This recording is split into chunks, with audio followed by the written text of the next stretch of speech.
You're listening to UCW Radio. In your face. What we got here is a failure to communicate. Oh, have I got your attention now? Greed, for lack of a better word, is good. You know what I mean? Money to be made in a place like this. Money never sleeps, pal. You're crazy. Don't run when you lose. Don't whine when it hurts. You know what it takes to sell real estate? It takes brass. I've fallen, and I can't get up.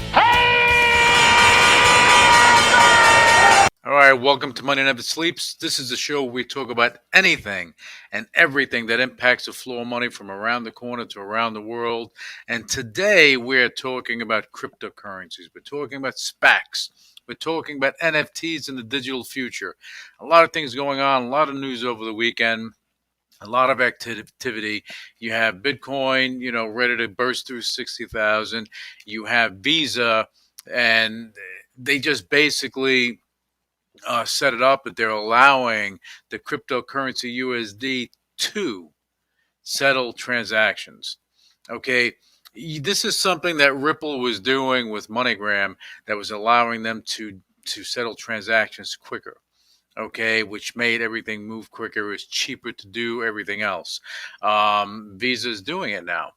And this is just the beginning. USD, that's a stable coin. All right, so it allows them to do stuff without having the risk of fluctuations in the price of the coin. So there's utility out there for cryptocurrencies. Not all of them, but you have the ones that do have the utility. And again, the utility depends on basically what the adoption is, right? If you have something that's mass adopted, basically the utility is going to be stronger and it'll grow substantially. If the utility is not as grand, it can still grow. The project can still grow. Everything can still, move along the path, and basically, they can make the utility of the project of the coin a lot stronger over time. So you do see Visa doing stuff, as I said, Dalio, basically, saying that, just like when they prevent the people from owning gold in the United States, way back when, you could not own gold. It was illegal to own gold. So his point is, if Bitcoin is like digital gold, that the U.S. government can go in and ban it. You have other countries that have banned the use of cryptocurrency. Had they banned their citizens from getting involved with it, is that going to happen in the United States? I doubt it. You have too much activity, too many things going on. I believe that any regulation that is going to come forth, it just has to be vibrant. It has to be robust, because this is a growing. Right now, the cryptocurrency market is in its infancy, and it's going to settle in. A lot of the nonsense is going to wind up disappearing, and basically, the ones that have the utility, that have a use for it, these are the ones that are going to stay. Now, NFTs. I want to slip into that before we go into SPACs. NFTs. You have a lot of these things happening now. It's like the flavor of the month.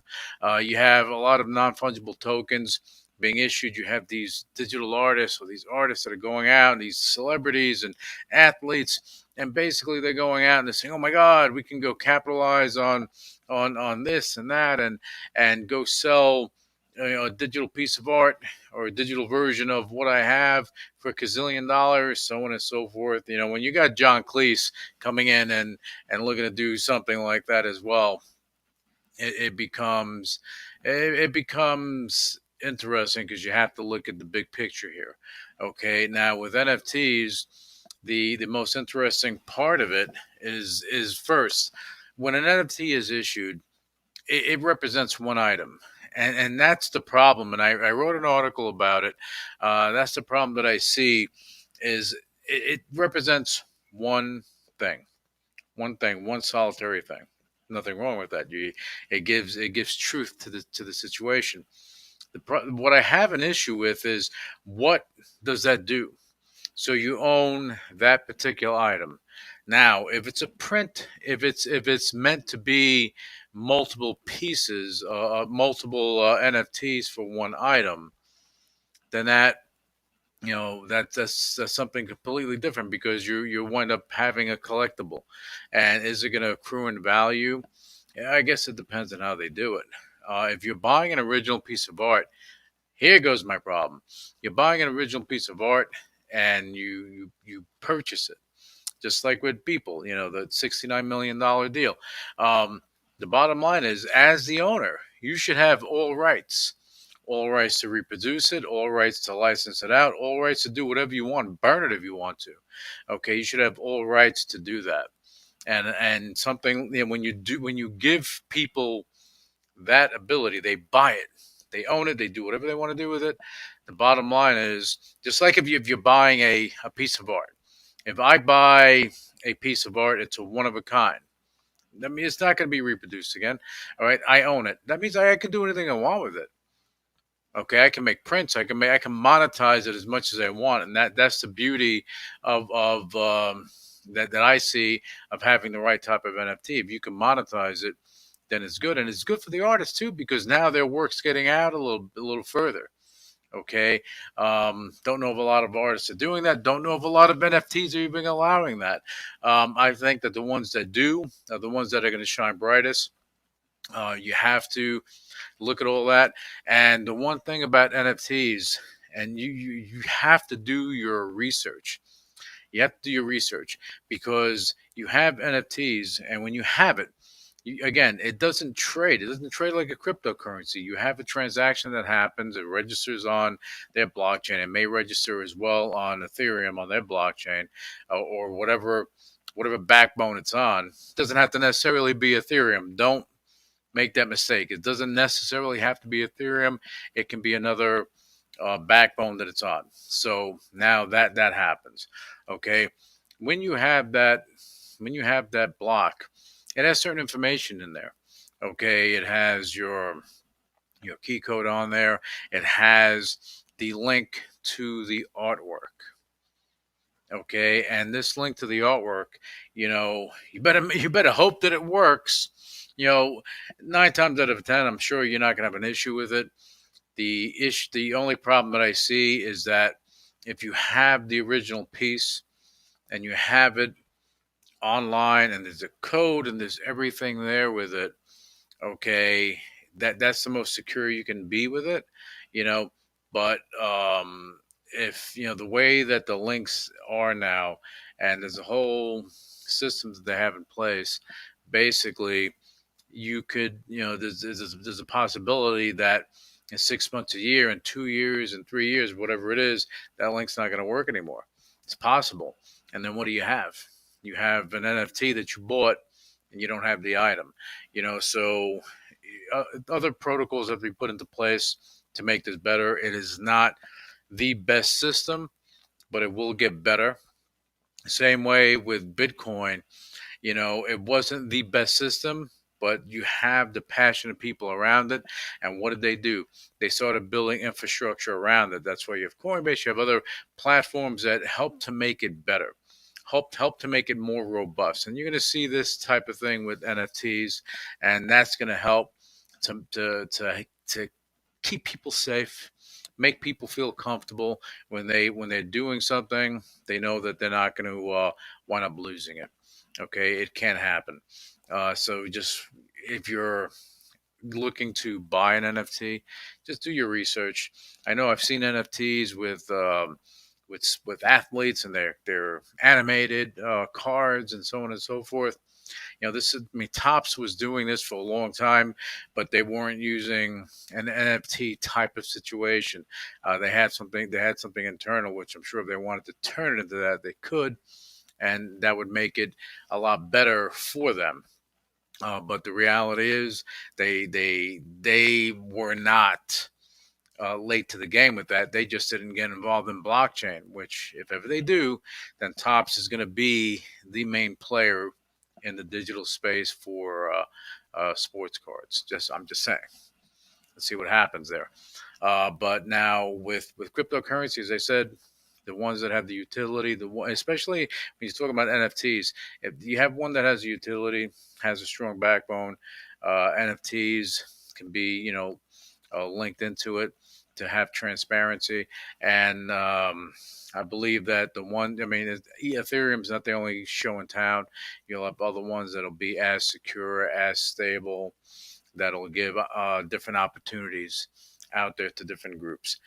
As a digital artist, don't think that you're going to jump into the NFT game and it's like, oh my God, I'm going to go make $1 gazillion because people are throwing money at this.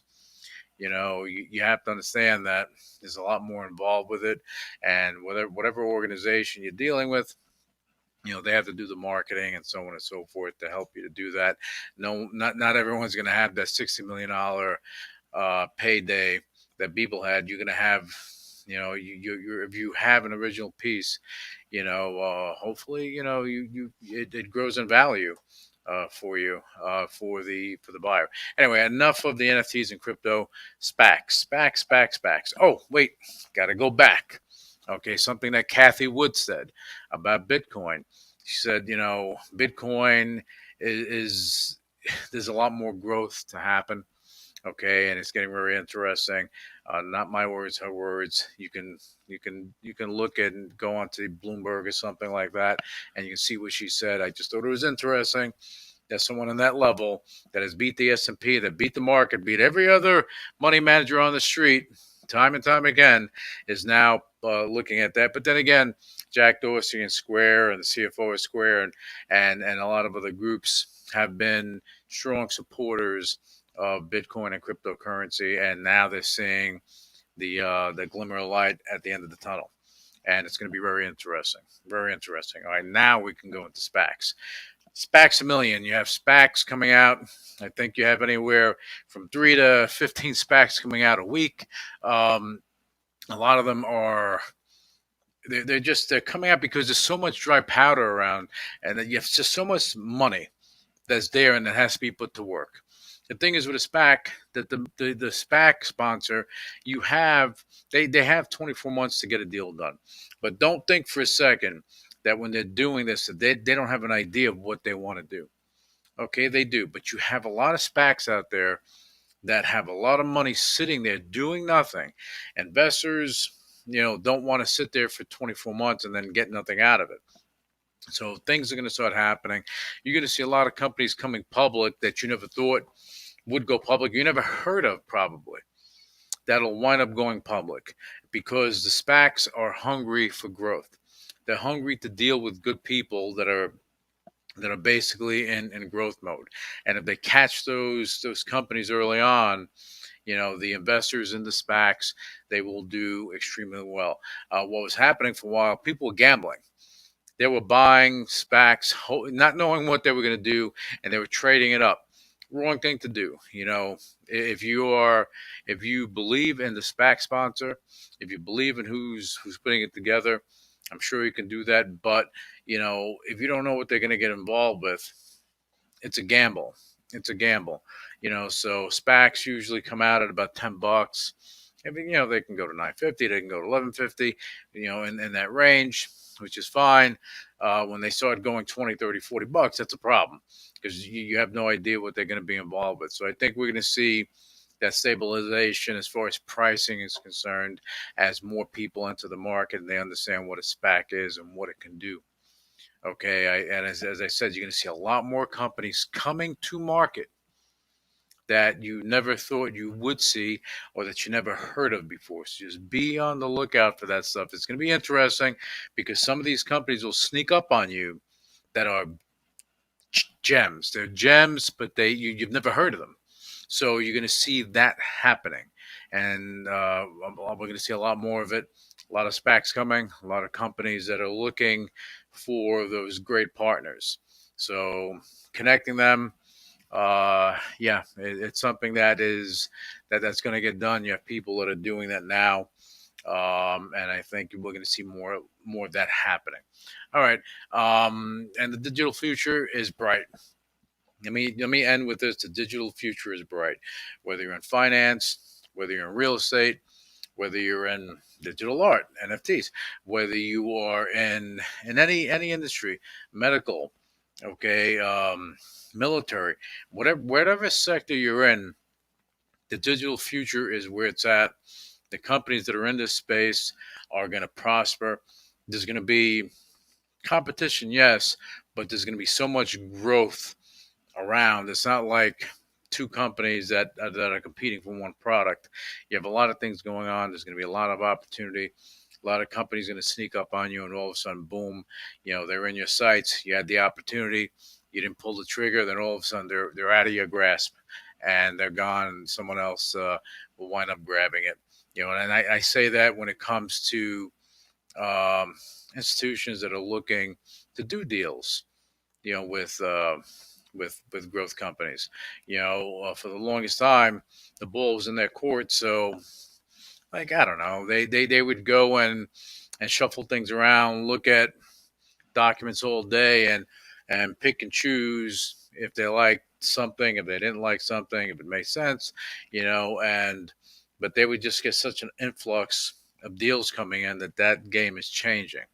The SPACs are changing their game, because now the SPACs, they're going after these companies that probably been shoved aside by the investment banks, that probably have or brokerage firms that probably have not had the opportunity to shine. So they're going to make them shine, and they're going to be better off for it. A lot of growth. All right. Anyway, digital future is bright, and you've been listening to Money Never Sleeps. I want to thank you for tuning in, and we're going to be back with you for the next episode soon enough. Thanks again, and enjoy your day. Initiating shutdown sequence. You're listening to UCW Radio. In your face. What is your major malfunction? So let it be written. So let it be done. Ladies and gentlemen, my mother thanks you, my father thanks you, my sister thanks you, and I thank you. All opinions expressed by Luis Velazquez on the Money Never Sleeps radio show and its website are solely his opinions and do not reflect the opinions of the UCW radio show or their parent company or affiliates, and may have been previously disseminated by him on television, radio, internet, or another medium. You should not treat any opinion expressed by him as a specific inducement to make a particular investment or follow a particular strategy, but only as an expression of his opinion. His opinions are based upon information he considers to be reliable, but neither the UCW radio show nor its affiliates, parent companies, and or subsidiaries warrant its completeness or accuracy, and it should not be relied upon as such. The UCW radio show, Luis Velazquez, its affiliates, parent companies, and or subsidiaries are not under any obligation to update or correct any information provided on the radio show or on the website. His statements and opinions are subject to change without notice. No part of his compensation from the UCW radio show is related to the specific opinions he expresses. Please read the full disclaimer on MoneyNeverSleepsRadio.com.